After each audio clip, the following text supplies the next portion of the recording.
There's a new American gangsters, 'cause we speak bold, give no fuck about the haters. It can take freedom from a cold dead hands. We're locked in low for the last days. 'Cause there's a new American gangsters, ready to die for this man. Consistent with new gender.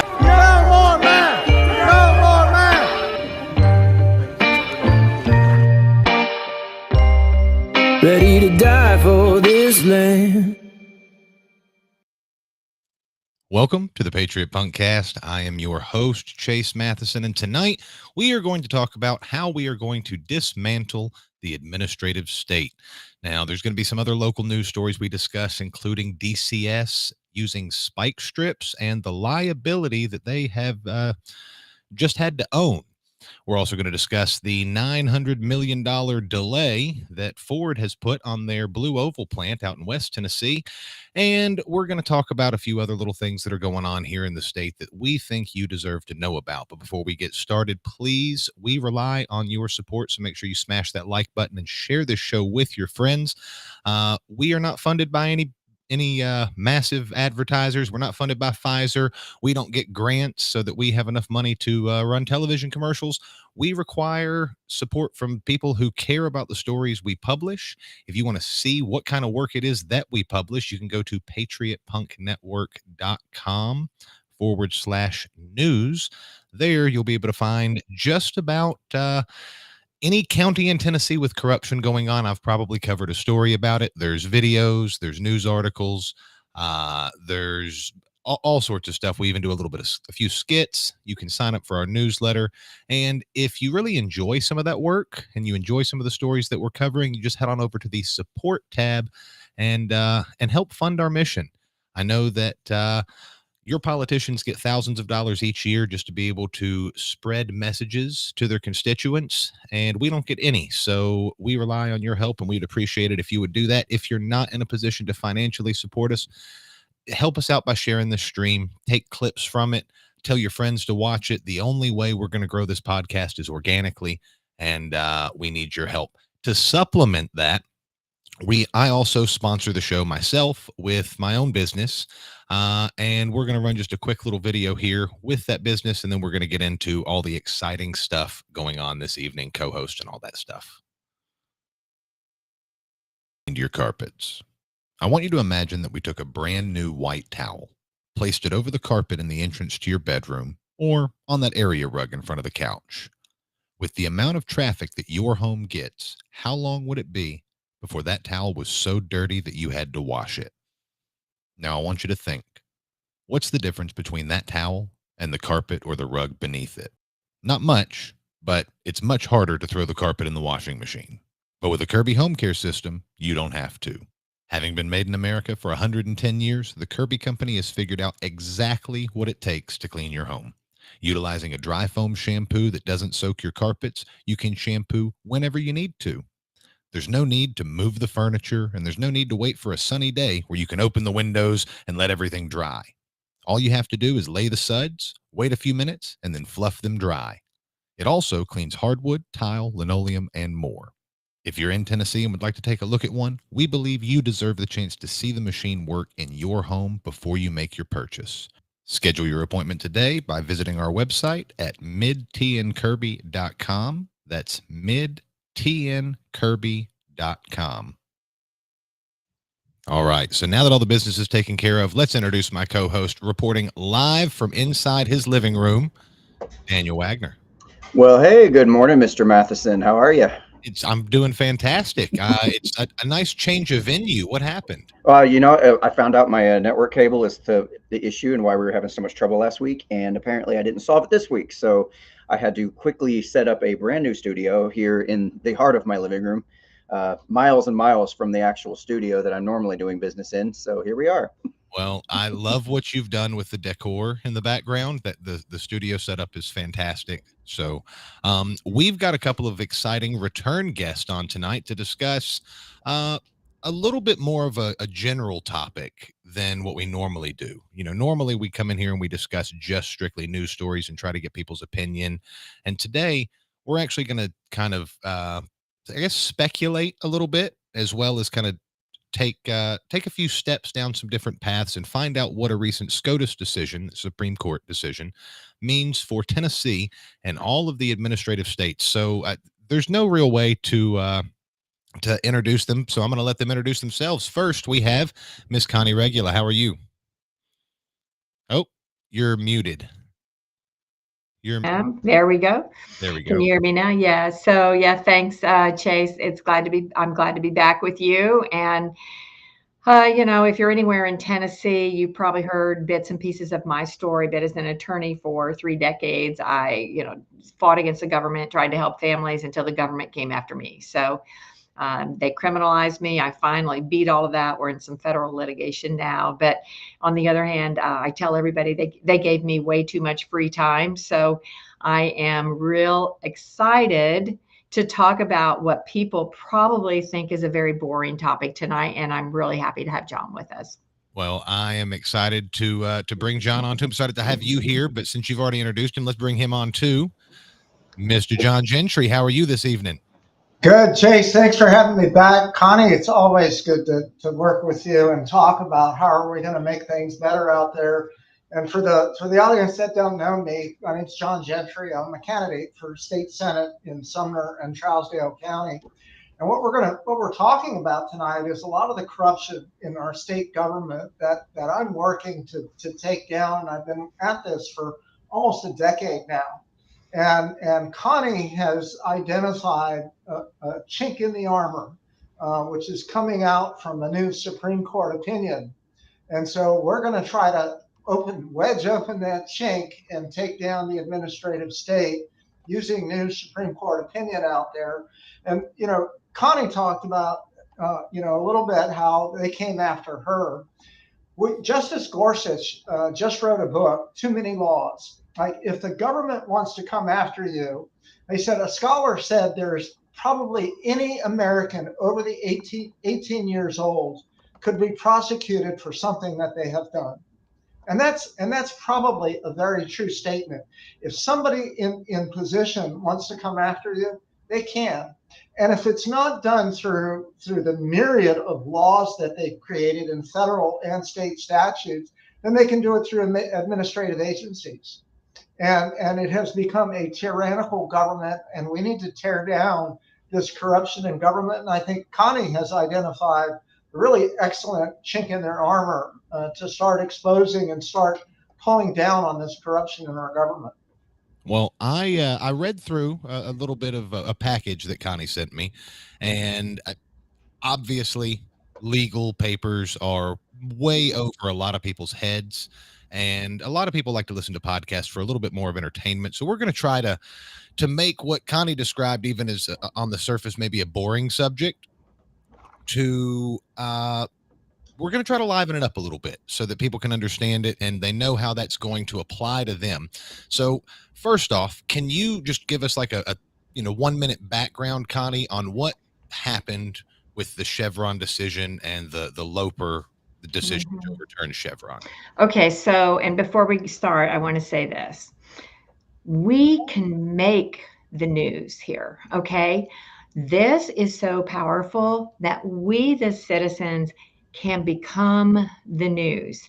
And if we don't proactively decide we want to engage in this, this is revolutionary, okay? This is absolutely revolutionary. And if we don't engage in it, it's going to get buried in the sand because the administrative process is huge, okay? Huge. So you have in government, and John talks about it all the time, you have 3 branches of government. You have a judicial, executive, and legislative branch.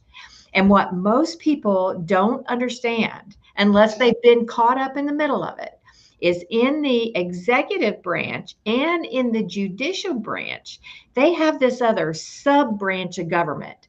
And that sub-branch of government is called administrative agencies. And I those, think the layman's term for that is and how most people would have experienced that is the red tape. Is that? oh yeah. Well, it's worse than red tape. I mean, red tape is just regulations that you have to, and hoops that you have to jump through. But these are actual adjudications and powers that are taken. I'm going to give you an example. There's a couple examples that were recently in Tennessee news that are down on layman's terms that people might understand, and you might have talked about them in the news. One of them in Tennessee was the Tennessee Wildlife Association going out on people's property, private property, and putting up cameras, right? Did you talk about that, Kate? Yes, we did. Yep, okay. Yep. So what had happened is that administrative agency was taking on police powers.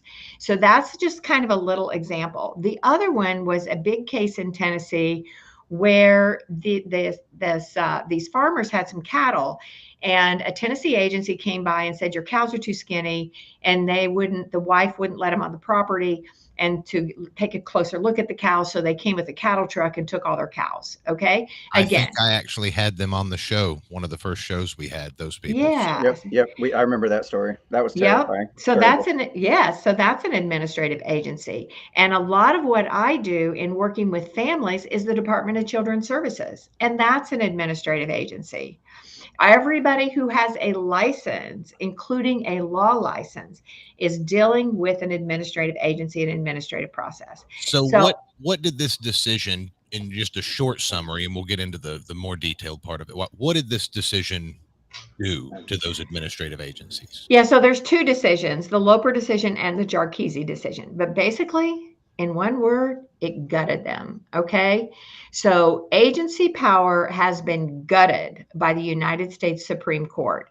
And that's what we, the citizens, can now be proactive and start tearing these state agencies apart.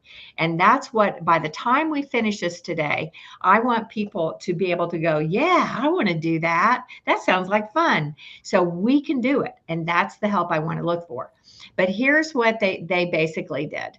I'll make them real simple. In the Jarkizi case said that you cannot have an administrative agency adjudicate a person's private rights. Okay. What is your private right? I'm just going to say, in the Jarkizi case, they fined this guy like $300,000. Okay. So this administrative process took a big chunk of his money. And they said, nope, you can't do that. You say it's fraud. It needs to be, he needs a jury trial. You need to make all the elements of fraud in a jury trial. He has a constitutional right for a jury trial. The other case, the Loper decision, and these two decisions came out like back to back. And everybody, lawyers all over the place, there are hundreds of reviews already written about these cases. In the Loper case, it said that an administrative agency cannot decide on issues of law. So everything is an issue of law. Evidentiary decisions are an issue of law. Interpretations of statutes are issues of law. So Loper said they can't decide on issues of law. Those things have to be heard in a court of law, out of the judicial branch with an elected judge. You know what's funny, Connie, is after this whole when they passed that Chevron decision, I almost picture people like you going back and going, crack them knuckles. We got work to do. Well, and let me tell you, I read those decisions, and they, like I said, they came out back to back. I sat down, I pulled them off, I highlighted them, I read them, and here's what I heard in the back of my head was that those Supreme justices were saying, hey, John, can you mute? I think you got some background music there, background noise. So what I heard those Supreme Court justices saying to the American public was, let's go. We've given you the tools. Let's go. Absolutely. Yeah, go ahead, John. What? And I would add to that. And Connie said, that out of this Jarkizi decision, that, it has to be tried in a court, in front of a judge. And they also, I think, didn't they specifically say with the trial by jury? Mm-hmm. Mm-hmm. And so this is the most important part. These administrative agencies, like the Department of Children's Services, they go through the court system. They go out and get an ex parte order, and they take kids away from loving parents. They just had a really big case here in Tennessee where somebody was transiting through the state. I think you mentioned that. They had a little bit small amount of marijuana, and DCS went and got an ex parte order, and they took these kids away. It took the parents 4 months to get them back. They're going from Georgia to Illinois, and they're dealing with Tennessee DCS for 4 months to get their kids back. Now that's happening without the benefit of trial by jury. And this is the heart of my work, is getting back to what's in our state constitution, because our constitution was written specifically to prevent this kind of corruption. And it's in Article 1, Section 8. No man shall be taken, imprisoned, or disseized of his freehold liberties or privileges, outlawed or exiled, but by judgment of his peers or law of the land.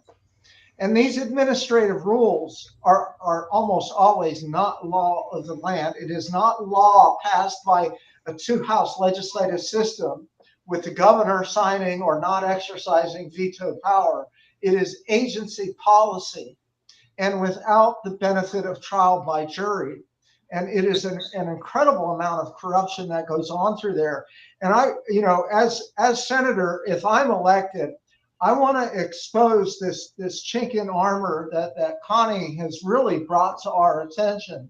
Well, and I want to go in there and put in legislation that fundamental liberty interests, whenever a fundamental liberty interest is at stake, a trial by jury is mandatory. That when somebody's taking your children, it's got to go in front of a jury. I have to agree with that statement 100%. And you said a lot right there, from the DCS, the getting an ex parte order. One of the things that I think is really important on that note is, if it's the same thing, then we're going to talk about it a little bit more later, but these agencies will get an ex parte order, or they'll have some kind of administrative decision that they've made, and then they will enlist the help of your law enforcement, your sheriff's office or something like that, to help them. What's the word I'm looking for? To deliver the sentence, I guess. If the strong arm, maybe strong arm. Well, but if they rule in this administrative proceeding that they're going to take your kid, and then you're not really wanting to give up your kid, so they put spike strips around your car with the help of the sheriff's department, that's the sheriff's department helping to adjudicate the decision, or helping to, I guess, execute the sentence that was handed down by this administrative court. Now, in practice, how did this system of administrative precedence and lawmaking come about? Like, what's the history? Oh, yeah, I'll tell you exactly when it came about. Is Franklin Delano Roosevelt's New Deal. So that was the Franklin Delano Roosevelt's New Deal that created all these federal agencies, right, to do all of these things like build TVA and energy and railroads. And so they created all these federal agencies to administer and create this, basically an infrastructure. It's like a lot of things in America. It started out not bad, and then it turned into something horrible, because then we started administrating ourselves to death. But they started doing these adjudications, and then I think that I read in the history, by like the late 1940s is when they finally created what they called the Administrative Procedures Act. And that was to really set up the system of judging. And then they kept making it worse and worse and worse. And so before these decisions came out, basically the standard of the law is that you were compelled to go through this administrative adjudication. And not only were you compelled to do that, when you tried to appeal it, the court had to give deference. The court had to defer to what this administrative agency had already done, unless it's like a shifting the burden of proof. So unless you can show, by clear evidence or by substantial and material evidence that it's wrong. It was very, very hard to turn around an administrative decision. And that Chevron decision came down in the 70s. A lot of bad things happened in the 70s, including, private prisons and private child welfare that started stealing kids. But that Chevron decision has been down since like 1976, 1978. And this decision, so you have Kavanaugh, Gorsuch, I can see the other one. Not Barrett though. The other guy who am I thinking of? Anyway, who? Roberts? No, it wasn't Roberts. Oh, you know what? I'll look here while somebody else is talking. I've got them. But they wrote these great decisions that go back, and they go back in time. If you've ever read a Supreme Court decision, they're very long. They're like 40 to 60 pages long, but they're very historic. And they go back to the beginning of time of America, and sometimes even go back to England. And in this particular case, they go back to England in Jarkizi because we were supposed to have jury trials under the common law, right? Anything that was under common law. And so things like negligence is common law. Fraud is common law. So for instance, with all of the political activity that I've done, I've been retaliated against by the Board of Professional Responsibility, and they are out to get me, to bring me down. They're an administrative agency as well. And their whole administrative system is set up so one-sided, and they just freaking make up stuff. I mean, I'm telling you, it's horrible. Just for the people who don't know, who do they oversee? Who are they in charge of? Attorneys. Did you guys hear? Have you guys seen the Donald Trump Theo Von interview that he did this week, or maybe it was last week? I haven't had a chance to watch it, but one of my friends was telling me that Theo Von pushed Donald Trump to talk about the big pharma lobby and the lawyer lobby, and that we all kind of understand that the big pharma lobby is massive. Do you guys know how big of an industry lobbying in and of itself is? Well, yeah, no, I don't know the numbers, but do you, John? I'll tell you, I go down to the General Assembly and I testify against a lot of legislation down there. And if you get down there like February, March, the halls are teeming with lobbyists going from senator to senator, representative to representative, and it's all of the special interests. It's not just big pharma; it's banking, insurance. So to put things in perspective, okay, and this is according to Google, so it could be biased, but the tobacco industry is a $1 billion industry. The lobbying industry is an $11 billion industry, and the big pharma lobby is over $1 billion industry. So the lobbying for big pharma is a bigger industry than big tobacco in general. And what Donald Trump said about the lawyer lobby, the reason that this is all relevant is he said, allegedly, again, I haven't watched it. I encourage everyone to look at it. He said that the lawyer lobby is bigger than the big pharma lobby and has way more control. And that was the first lobby. And I suspect it's because so many of their members are controlled by these administrative organizations. And this is a problem, is that, our legislature, in some instances, our legislature creates these agencies. In instances like the Tennessee Board of Professional Responsibility, who oversee attorneys, that was the Supreme Court exercising power not granted to them. Our Supreme Court created an agency, and they were never granted power in our Constitution to create agency. That's correct. They were only given judicial power. And then they're legislating, the Tennessee Supreme Court is legislating, basically taxing attorneys, forcing them to pay. And the problem with this, now you got the Tennessee Supreme Court creating an attorney oversight agency. And so now you have the Tennessee Supreme Court holding attorney licenses hostage. Exactly. Through this administrative process. So the few good attorneys that you have standing up to corruption in government, like Connie, especially in the juvenile and child custody cases out there, the good attorneys that are trying to stand up, what do? They attack them viciously through the court system, and they try to get them disbarred, through the board of professional responsibility. And so, the breakdown here, it all comes, from lobbying that happens in our legislature, creating these kind of agencies or exercise of power, by a branch of government that wasn't given that power. These are incredible problems.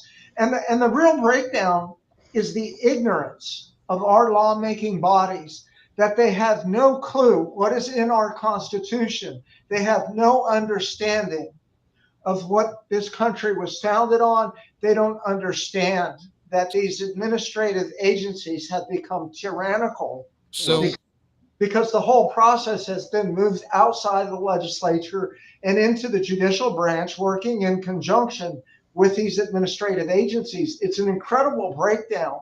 well, so we've got the Board of Professional Responsibility, the first other administrative agency that comes to mind that I think that makes laws, that I think the less connected viewer might understand is the EPA. And, what are some other agencies, DCS you mentioned, that have created some laws that, because you said you want people to be able to challenge this administrative state. What are some of these agencies that need to be challenged, specifically in Tennessee? All of them. Okay. So the governor has 40 executive branch agencies and 280 commissions. That's just in the executive branch. Now, the boards and commissions don't really control people's lives as much, but some of them do. But the administrative agencies, and then we have 13 administrative law judges that work under the Secretary of State. Now, if you go to the Secretary of State's website under the Administrative Procedures Division, it says on that website that that division works under the legislative branch. This is how twisted and crazy it is and how much overlap. And and since John talked about the BPR, the ones that hold lawyers' license hostage, I want to give you a little example of the difference between if they had to give me a jury trial versus the way they do it. So for instance, if I were sued by somebody for professional negligence, there would be two important things that they would have to do. They would have to get another attorney to testify that my actions fell below the standard of care. And that person would be subject to cross-examination, would be subject to discovery. We'd be able to challenge each other because there's so many nuanced decisions that lawyers make. The second thing that they would have to do is prove damages. They would have to prove that somebody was damaged because of that decision. In a BPR proceeding, they say they don't have to have experts. So the panel themselves, which are not subject to cross-examination, the panel themselves serve as the experts of their own adjudicatory process to decide whether or not something goes below the standard of care. And the only injury that they show is they say, well, we think it interfered with the administration of justice, or there might have been an injury, or maybe a potential injury, but they never have to prove damages. So that's just a little sample of just how much different it would be if it were a true adjudicatory process with a jury trial within the legal system. And let me tell you what the problem here with that is. If you get on their bad side, you're bringing disrepute to the judiciary, or you're bucking the system, then they come after you. But if a citizen goes in and files a complaint against an attorney, 99.9%, probably 100% of them get dismissed. Well, for example, I know for a fact that the board has received a complaint on a district attorney, and then that board threw it out the window. And they do it all the time. More stuff happened. A new complaint was filed. The board forwarded that complaint to the person it was filed against, and then sent the complainant an email or a response stating that we've already looked into this and found there's nothing there, but it was all new information. Had literally, so that means that no one even read his complaint before they dismissed it. So what they're doing with these agencies, and so, you look at Board of Professional Responsibility, they're coming after good attorneys most of the time, or it's when there's infighting, and then they'll go after them. And then they just make up whatever they want. And they just bar them, they suspend them, they smack them back into line. And if it's an attorney who's wronged a client, he's a crooked attorney, they look the other way. They protect corruption in government. And these agencies, if I'm elected to the Senate, I am going to work hard to stand by the Constitution of this state and get these agencies abolished, because they're not doing their job, and they are the root of corruption in this state. Department of Children's Services, Board of Professional Responsibility, Board of Judicial Conduct. These agencies are the root of corruption going on in this state. And there's nobody, so few people like Connie or myself have the courage and the knowledge and the integrity to stand up against these kind of people and be able to do it effectively. Because you have to be smart, you have to have tremendous knowledge, and you have to have the courage, because they come after you. They will make something up and find a way to come after you. So you have to have a tremendous amount of courage, like Connie has, to stand up and say something. I think one of the things that, we all know who DCS are. A lot of people kind of have a vague idea who the BPR are, Board of Professional Responsibility. What are some of the lesser known, maybe administrative agencies that have been flexing their power for God knows how long, that we are likely to see lose some of that power here now that this decision has been made? Are there any agencies related? You mentioned the TVA. That's an electric. No. That's Tennessee Valley Authority. I brought up that when I said when FDR did his new deal, he created agencies to do that. So what other agencies and administrative things are out there? Like Rule 16, the exemption in the Public Records Act for that. That's an administrative rule. There's others. You got, wildlife going out there, planting cameras on private property. There's other examples, but, we've got to stay focused. And Connie, I'd like to hear more. Like, what can the average citizen do? I know if I'm elected to the Senate, I know what I'm going to be doing down in the General Assembly. What can the people do, besides, get behind and support people like us?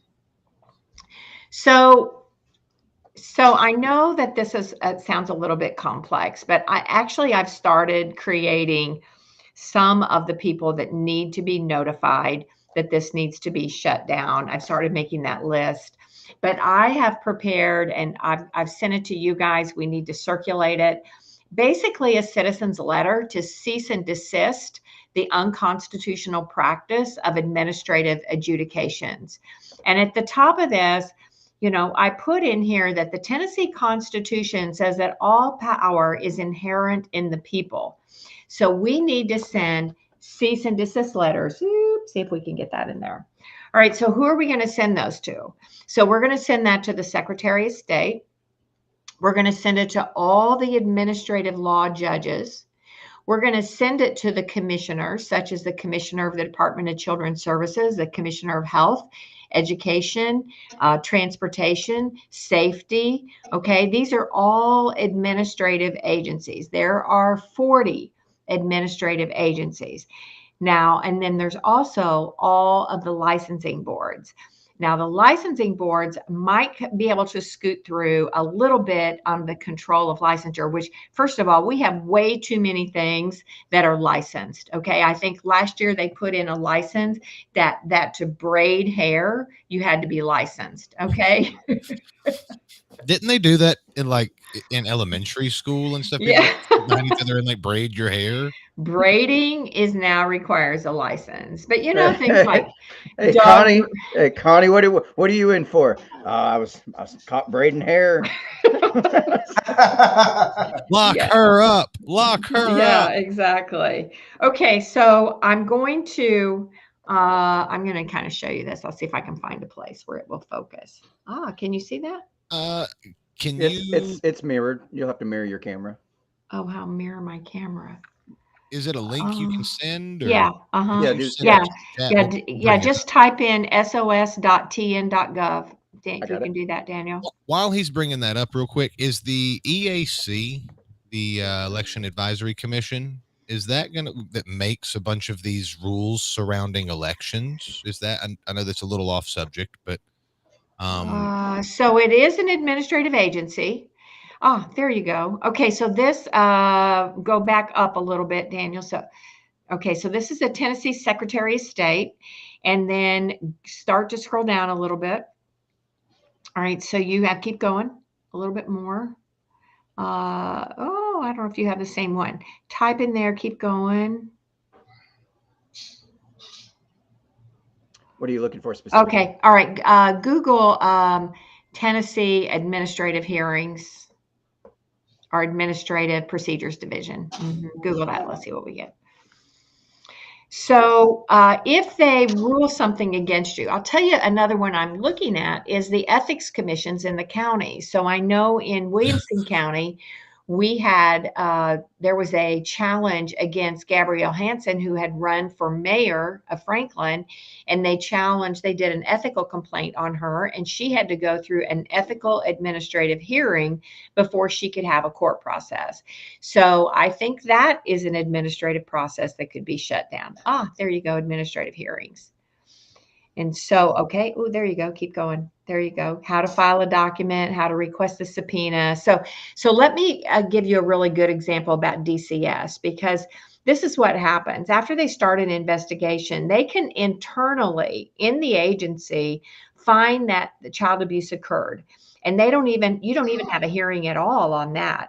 And so they send you a letter and says, we have substantiated abuse against you, and we're going to put you on the child abuse registry. They say you have 10 days to respond, and that you can respond with a letter, and then they give you a formal file review. You still don't get to have a trial. And so they have a quote unquote formal file review, and they send you another letter, and they say, well, we've substantiated abuse and you're going to go on the registry. And then you have to appeal that. And then you go in front of an administrative law judge. The standard of proof is a preponderance of the evidence, not clear and convincing. And then they can, by a preponderance of evidence, adjudicate you as a child abuser and put you on a list forever that prevents you from going to schools, prevents you from having any type of medical license, prevents you from being a soccer coach for your kid, right? So that's a very severe administrative process. And that's a really good example for people. That's scary. Yeah. Mm-hmm. And I know for a fact that kind of stuff routinely goes on. And that's if they don't actually set you up or send the police around your house for some other reason or make up false charges on you. Yeah, and I'll tell you, before you start on again, Chase, I think I'm going to go ahead and drop Facebook and YouTube. I don't know if they need to hear the juicy stuff. So I would suggest maybe y'all go head over to rumble.com and find us over there for the remainder of this stream. We look forward to hearing you or seeing you over there in the comments. Carry on. So I wanted to give you just another quick example. An attorney friend of mine had represented somebody. It's probably been about 10 years ago now, but his name it's a reported case. It's Yokley, and he had a teacher's license, and he had to go through an administrative process where his license was challenged, and he lost his license, but the administrative process never provided him a hearing at all. And they just entered a summary judgment against him, and he never had a hearing.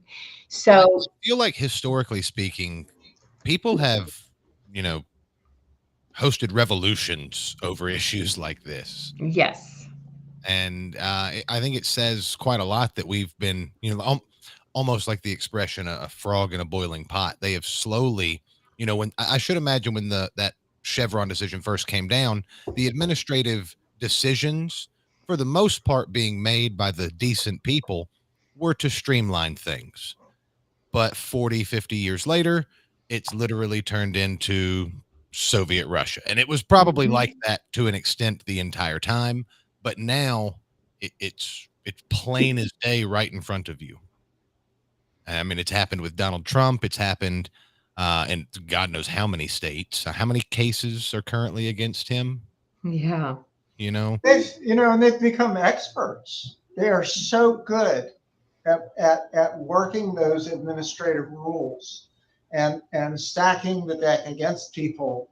It is so hard to fight back. The average citizen can't. And it's another piece of it. And why they engage in this practice is to force people to hire attorneys, to help them through the process. And that, increases attorney revenues out there, and they're making good money off it. And there's, a lot of this stuff happens.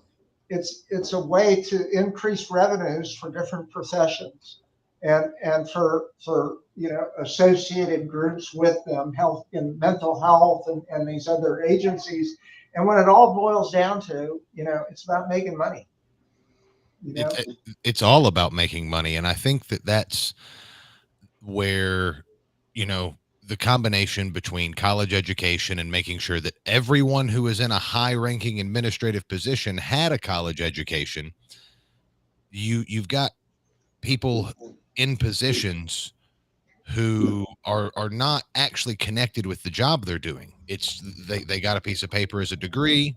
They've never had any real life experience with hardships in certain areas. And now they run an entire department in charge of taking people's kids away, or they're on a board that makes these rules that they can use. And what's worse is the selective enforcement of it. It would be one thing if everyone was subjected to the strong arm, because then we would all be we would all be connected in that same victimhood, if that makes sense. We would all know, but they pick and choose. And do you guys have any ideas why they pick and choose who they do? Well, a lot of people are targeted, and I think I made a suggestion there to pull up these administrative agencies. I pulled up the list. There's a tons of them, but there's the Homeland Security now is an administrative agency. Yeah, there you go. That's part of it. That doesn't show all of them. You can go to the Tennessee. Yeah, that doesn't even show all of them. This other website shows them all. But Homeland Security. Okay, so what does Homeland Security do? Well, Homeland Security tags people, right? And then with that tag on people, they can follow them. They can get their private data. They can send notifications. I've got a case right now. I'm working with a woman that law enforcement has tagged her, in any county that she goes in, there'll be a police car following her through that town within 3 or 4 minutes of her being in that town. That's Homeland Security thing. Well, so I think it's really funny that I'm glad you're actually on the show talking about this, because we discussed it, I think, about 20 episodes ago. An individual, as you were sharing your story on the Board of Professional Responsibility, one of our mutual Facebook followers made a comment saying that they, referring to the Board of Professional Responsibility, should look into the corruption in the 13th district and put a boot in their ass. And ironically enough, the next week, 3 Homeland Security agents, or a Homeland Security agent and 2 investigators on loan from the local sheriff's office, showed up at his house to ask him about his Facebook comment, not to ask him what corruption there could be. No. We're going to turn a blind eye to that. And it's, how do these people stay in these positions? I just don't understand how we've let it get this far. Mm-hmm. There's no accountability for these people. Yeah. So our government you know, government is not as simple as the three branches of government. You know, it's like there's just like with this. If you look at one of those websites, Tennessee websites, and you get to the Administrative Procedures Division, it says in print there, it says this part of the legislative branch of Tennessee. And you're like, wait a minute, why is that part of the legislative branch? Because all of the administrative agencies are part of the executive branch. And then you have the Secretary of State. What branch of government is the Secretary of State? I'm not even sure anymore. Connie, The Attorney General. What is the Attorney General? He's picked by the Supreme Court. Yeah, you got to understand, Connie, they're all co-equal branches, so they balance out each one. I did want to say that there's a reoccurring theme that keeps popping up, and it's about incentives. I know, John, you were talking about all the lobbyists you see down on Capitol Hill when you go down there, and you don't hardly see any of the people, and it's like, well, these guys have a lot to gain by being there. They have a lot to gain by passing the laws and trying to create these different agencies. Whereas the people, you know, it might cost us a nickel here, a nickel there on different rules, regulations, you know, whatever the case may be. And it's not overall having a huge impact on our lives until we're nickeled and dimed to death. And then we start to notice it and start asking questions. So there's a serious incentive imbalance between what the people are, you know, their role is supposed to be versus what all these lobbying firms and government agencies, what their role is. Well, and I'll tell you, Daniel, I think it's worse than that. I think the people really trust their government still. I think the bulk of the people believe, I think the bulk of the people believe that the people who go into your state legislature, which, you know, how many people even show up to vote for state representatives and senators, and, you know, until it's on you know, they don't, our show up for the primary for state legislators and senators is so dismally minimal. They don't even know who they are. They don't even know what they're doing. They just think, well, you know, they're going to be good guys. If they get elected, they have a good heart. They're going to go down and do the right thing. I think there is still a too much of a trust in what they will do. The reason I would disagree. I think people don't trust government at all. Forbes magazine has long done a most trusted professions, and legislators are the bottom of the list. People have no trust in government. The problem is they feel helpless, that there's nothing that we can do about it, that we don't have a voice in government. And that's actually what the heart of my work is teaching people how to actually participate in government and have a direct voice in government through rights in our state constitution. And this is the number one issue for me, is the lack of education about our state constitution. You know, George Washington said to the Congress, what subject could be equally important in teaching our youth the science of government to those who would become the future guardians of liberty? You know, he's saying math, science, nothing is important as teaching the science of government. And that comes down to understanding what is in our state constitution. Because if people understood, you know, in Section 8, you can't take away any privileges. You can't take away my license. You can't take away my children, except by law of the land or a jury of my peers. And they wouldn't accept it. But we don't know our constitution. We don't know what our rights are. And more to your point, John, and to hammer in the concept of incentives or lack of incentives, Chase and I, we were discussing like different ways to market the podcast and trying to come up with, you know, who we can reach out to, where can we go? And one of my ideas was, oh, you know, we could go and stand outside of school board meetings, for example. And he said, we've already got all of them. I'm like, really? He said, yeah, like nobody shows up. Like there's nobody there. Unless some major events going on, there's nobody there. And on that note, I think the reason people aren't there is if you've ever been to a county commission meeting or a school board meeting, the only time anyone ever shows up is if they're being recognized or if they're doing something like passing the budget and there's going to be a tax increase. Other than that, people are so disconnected. You can go to these meetings and you literally, there's no one there. The live streams get 40 views. And Well, let me tell you, it's a little bit different in Williamson County right now. They're trying to pass a $280 million budget item for the building of a new jail and adult and kiddie jail. Exactly. Mhm. But if you go to a normal meeting where all they're doing is honoring somebody that won an award, there's 3 people there. Mhm. And even when they show up, speaking of the Williamson County Commission meeting, these people don't listen. They've made up their mind before. In Overton County, and we talked about this a little bit last week, they literally handed out notices to people. So first off, the sheriff's department accidentally killed someone in custody. Then they accidentally arrested 2 people unlawfully without warrants. Now they're being sued a whole bunch, and they've got to give raises because they've been kicking that can down the road for a really long time. So they had the sheriff's department, the people that unlawfully arrest people and accidentally kill them, they had them hand out threats of arrest to anyone who disrupted the meeting. And then during the meeting, they proceeded to tell them that, well, we have to pass the budget now. One meeting, they said, if we don't pass this, 20-cent raise now, it's going to be a 35-cent raise by the state. And then when that didn't work, the next meeting, they said, well, the first thing they're going to cut is the discretionary spending, like the volunteer fire department. And you should call your homeowner's insurance and find out how much that's going to go up if we don't have a volunteer fire department. Gosh. And realistically, what they did is they had a whole bunch, they had the local gang come in there and say, you're gonna give us our raises, even though we've messed up a whole bunch. And if you don't, we're going to burn your house down. Oh my gosh. It's a real nice place you got there. Be a shame if it burned down. Yeah. Well, and that I will say at the Williamson County Commission, where they were talking this $280 million bond, they spent a lot of time talking about, well, if we don't do it today.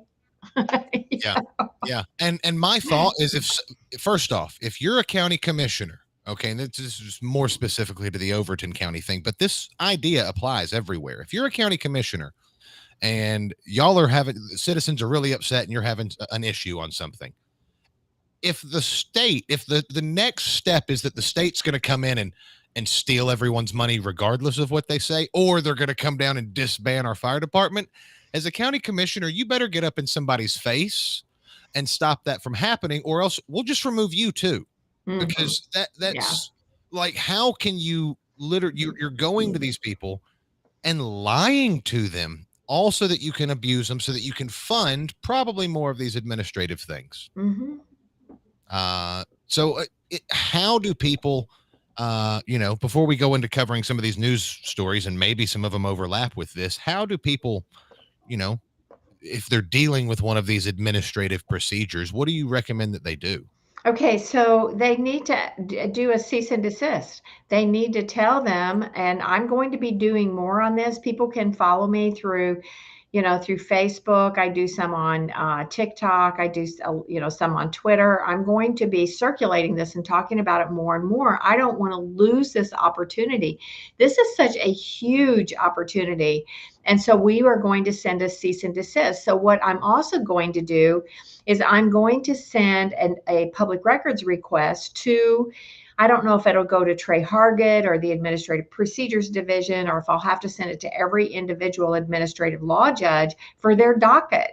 I want to see what cases they have pending, and then let's find out who the parties are in those cases, and I'll send them a memorandum that they can file to cease and desist. Now, I have done that with the board. I have filed briefs in 2 different courts saying that you have no more power. You can no longer do what you do. And here's an interesting part of this. In the Loper case, it was a Loper case, there were, like 20, 30 different amicus briefs filed. One of the briefs that was filed was West Virginia and 26 states. And one of those states was Tennessee. And joining that brief, that amici brief in the Loper decision, Attorney General Scametti joined that and made a comment. These attorney generals are agreeing that the administrative agencies are wielding too much power over the citizens.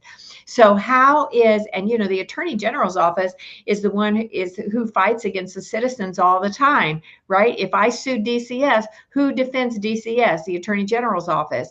If I get charged with the crime, when I had a fake crime that I had to take to the Court of Appeals, who's defending the state trying to prosecute me? The attorney general's office, right? So now Scametti has already taken a stand in joining this Loper decision.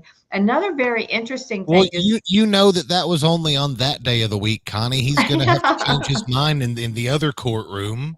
Well, let me tell you what he also just did. Now, I don't know that I'm a big fan of Scametti yet or not. I'm watching what he's doing, but let me tell you what also just came out August the 13th.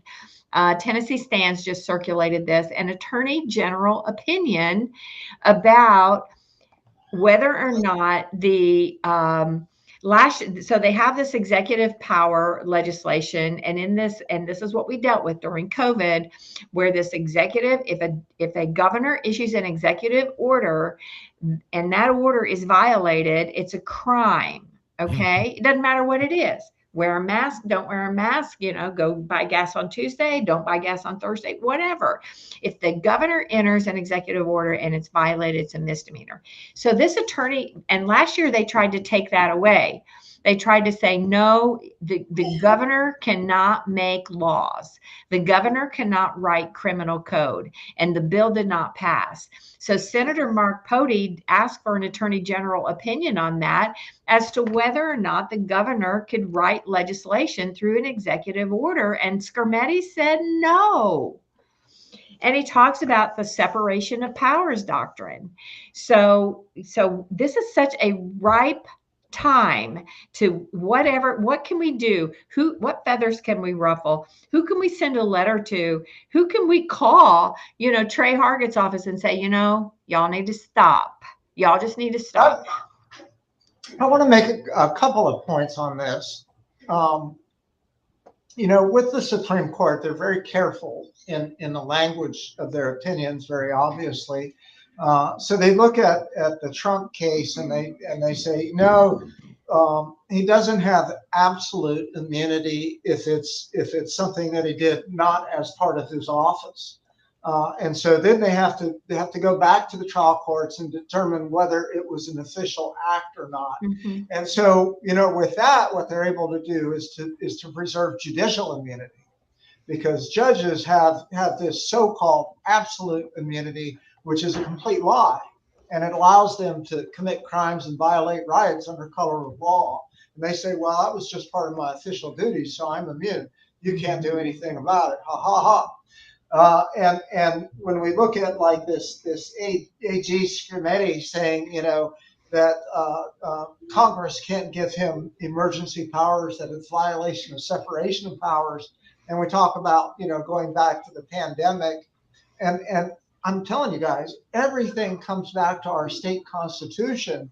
And I think more than the separation of powers and a governor legislating is protected in Article 1, Section 25. And it says, martial law, martial law is control of civilians in the sense of unrestricted power. So unrestricted power means there's no legislative debate, not passing through bicameral legislative houses, not having the power of an executive veto. It's just, unrestrained, one person or one body saying, do this by military officers or others. So, or others, that's governors, it's mayors, it's health departments, anybody exercising power in the sense of unrestricted power, controlling civilians, it says is inconsistent with the principles of a free government and is not confided to any department of this state. And if it is not confided to any department of this state, they certainly don't have authority to grant it to the executive branch through legislative action. If you can't give something you don't have. Mhm. And they cannot control civilians. That sure doesn't stop them from trying, does it? Well, and that's because we have a weak citizenry who do not stand up and express outrage. They just go along. You know, it doesn't So- affect me, or it's not so bad. Back to what you said, the frog in the pot of water, and the heat's getting turned up. I think So- John, I don't know if calling the Citizenry Week is a great move for trying to get elected to office. You saw how we saw how it That's worked why out they with- need him. Yeah, That's we why saw they how it need worked. That's why the truth hurts, doesn't it, John? Oh no, I get it. I agree No, with you. I'm just saying. We saw how that I'll worked tell out with you Hillary what, Clinton though. and the deplorables.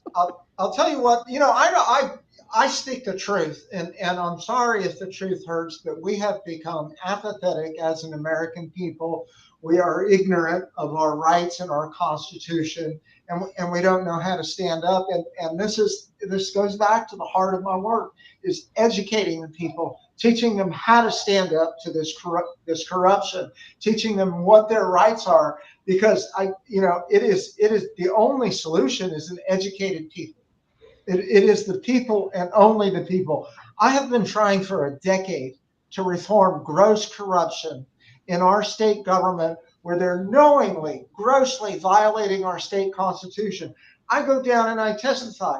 You can't do this. The Constitution says you can't, and they do it anyway. Yeah, John, so- I get you. I'm just giving you a hard time, man. I totally So agree what with you. I've learned is government is not going to fix itself. It's going to have to come from us. Mhm. And I know there is no knight in shining armor going to come save us. Not Trump, not anyone. If we ain't to be saved, we have to save ourselves out there, and we have to learn how. I agree, and that's one of the things. So, Connie, obviously, we need templates, things like letters and things like that. I would also encourage people to, and I mean this with, I don't mean this disrespectful, but there's a saying that I've been using lately, and that it's I'm a little sick of doing nothing except strongly worded letters and thoughts and prayers. Not that you don't do that, but I think it's also time that on top of that cease and desist, well, you copy that and you send it to every member of the press. You then take signs and go stand outside. Oh, yeah. You have to. I just want the viewer, because most of our viewers are more plugged in than the average citizen, and a lot of them aren't the weak citizenry that you speak of. But the truth of the matter is 85% of the people did not vote in the primary election, so they have no idea who is going to be in there representing them, and not participating in that sense, and not exercising what little control you still have left it's disappointing. And that's why I encourage people to stand up and actually bring light to it, because the squeaky wheel gets the grease. Yeah, and I want to be clear, that was just the start. So the cease and desist letter has the legal authority in it. And then we do an open records request for the administrative docket. And then we find out who are people who are actually fighting this right now. And then we contact those people and say, you need to tell them to shut it down. They have no more power. And if we can get 30 cases like that, I think then we will get press that the citizens of Tennessee have called a stop to the administrative state and are shutting it